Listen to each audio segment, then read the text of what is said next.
brasileiros e é muito justo. Por favor.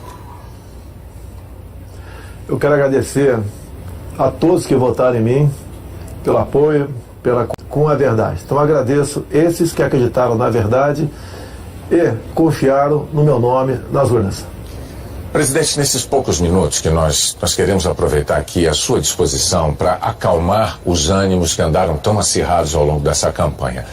No primeiro dia, depois do segundo turno, o senhor disse aqui no Jornal Nacional que será um escravo da Constituição de 1988. No último sábado agora, na sua última aparição nas redes sociais, antes da eleição, o senhor estava com um exemplar da Constituição nas mãos e reiterou que todas as suas ações seguirão os postulados da Constituição. No seu discurso da vitória de ontem, o senhor disse que vai defender as liberdades e vai defender a democracia.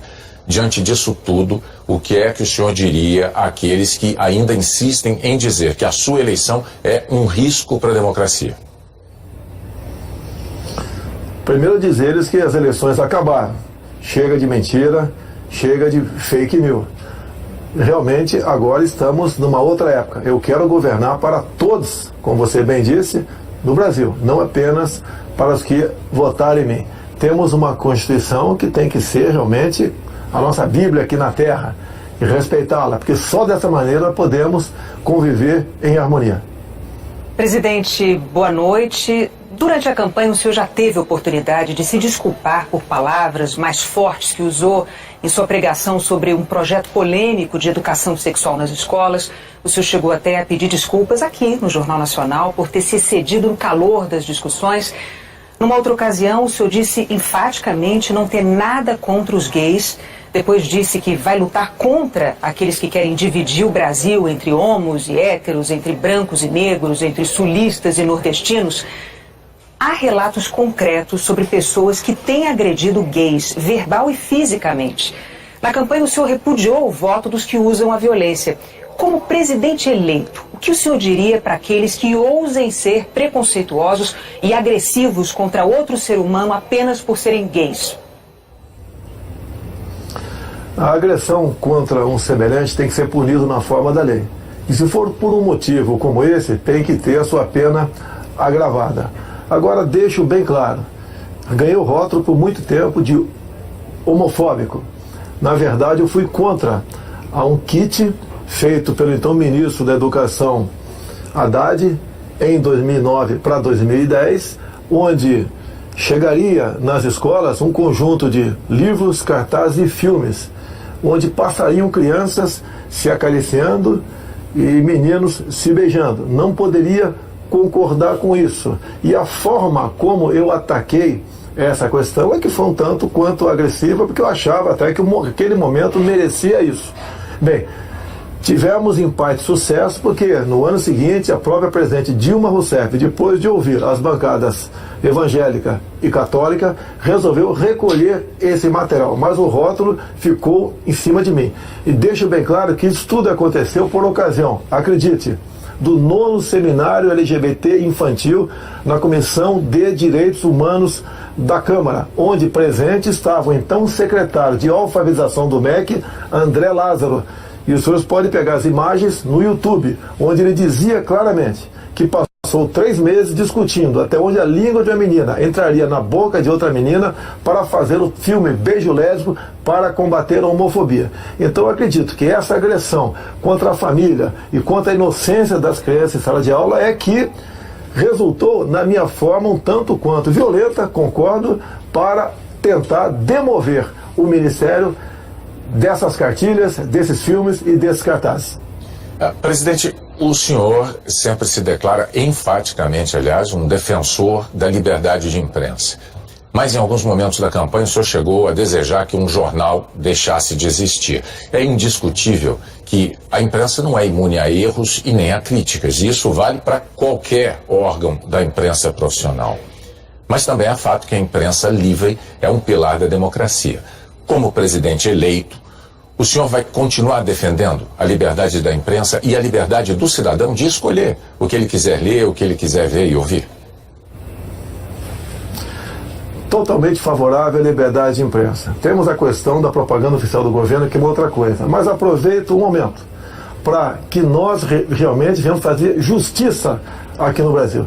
Tem uma senhora de nome Valderice, minha funcionária, que trabalhava na Vila História de Mambucaba e tinha uma lojinha de açaí. O jornal Folha de São Paulo foi lá nesse dia 10 de janeiro e fez uma matéria e a rotulou de forma injusta como fantasma. É uma senhora, mulher e negra e pobre. Só que nesse dia 10 de janeiro, segundo o boletim administrativo da Câmara, de 19 de dezembro, ela estava de férias. Então, ações como essa, por parte de uma imprensa, que mesmo te mostrando a injustiça que cometeu com uma senhora ao não voltar atrás, logicamente que eu não posso considerar essa imprensa digna. Não quero que ela acabe, mas, no que depender de mim, na propaganda oficial do governo, imprensa que se comportar dessa maneira, mentindo descaradamente, não terá apoio do governo federal.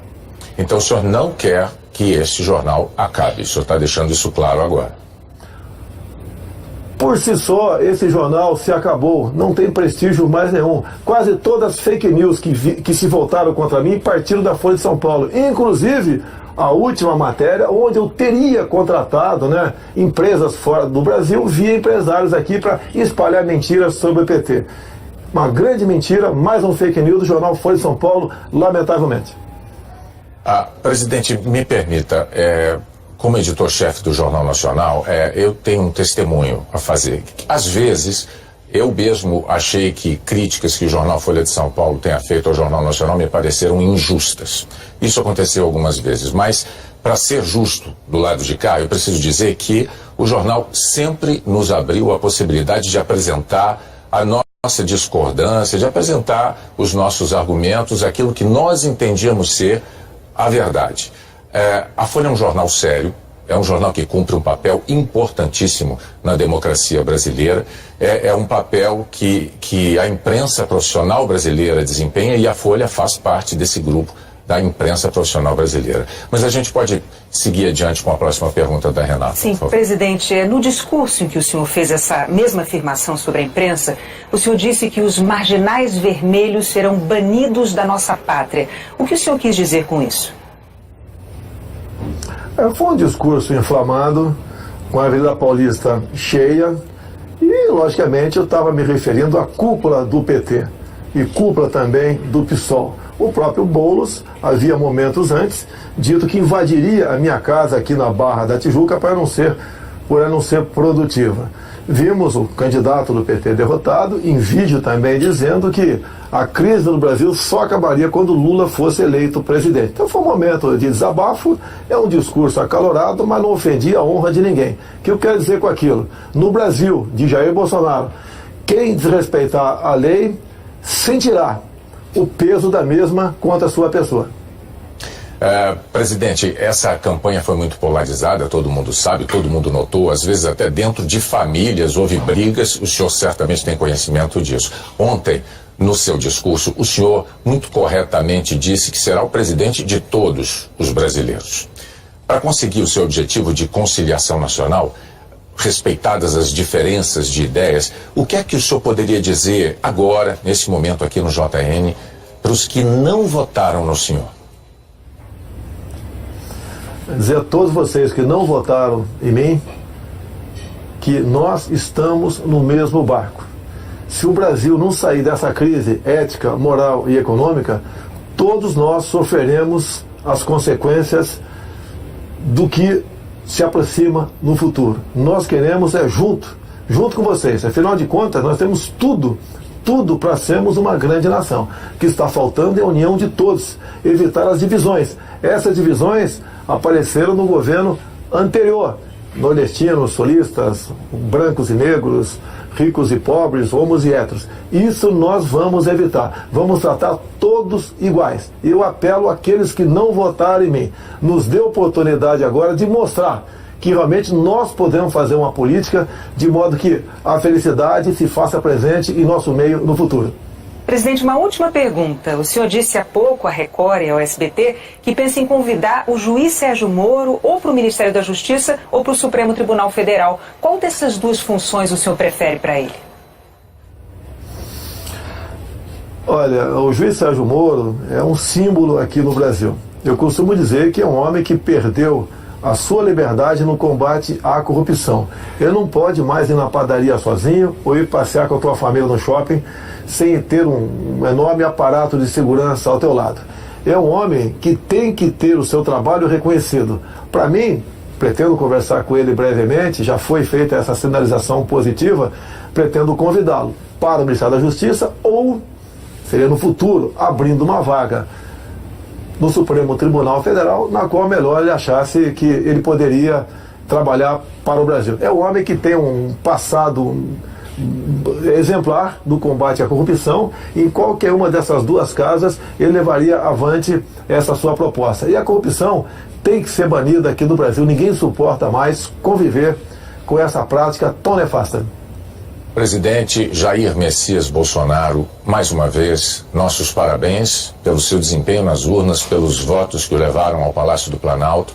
Muito obrigado por dedicar esse tempo aos eleitores brasileiros, usando o Jornal Nacional para isso. E nós agradecemos, não apenas em nome do JN, mas em nome de todos os eleitores. E em nome de todos os eleitores, pode acreditar, desejamos ao senhor um excelente governo. O Brasil precisa disso. Parabéns mais uma vez, boa noite. Bom dia, Renata. Boa noite e muito obrigado pela oportunidade.